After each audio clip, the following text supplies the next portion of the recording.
குகை முகப்பின் வழியே சூரிய ஒளி பாய்ந்து வந்து கொண்டிருந்தது.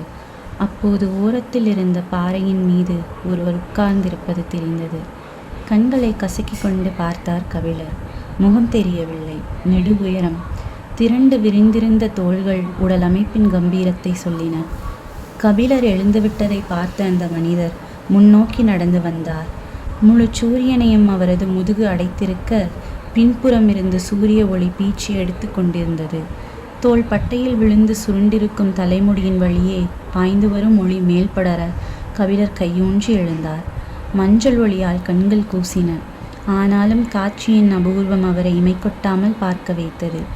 குகைக்கு முன்புறம் இருந்த மலைச்சரிவில் மொத்த கூட்டமும் நின்று கொண்டிருப்பது அரைகுறையாக தெரிந்தது.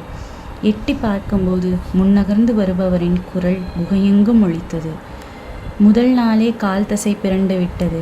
நாக்கருத்தான் புற்கள் உடலெங்கும் கீறியுள்ளன. காக்கா விரிச்சி நிலைக்குலைய வைத்துள்ளது. நீலன் எதிர்பாராமல் தூக்கி அடித்திருக்கிறான்.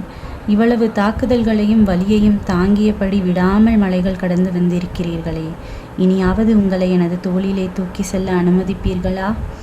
திகைப்பில் இருந்து மீளாத கபிலர் நெருங்கி வரும் அந்த மாமனிதனை பார்த்து கேட்டார், நீங்கள் யார்? வேல்பாரி.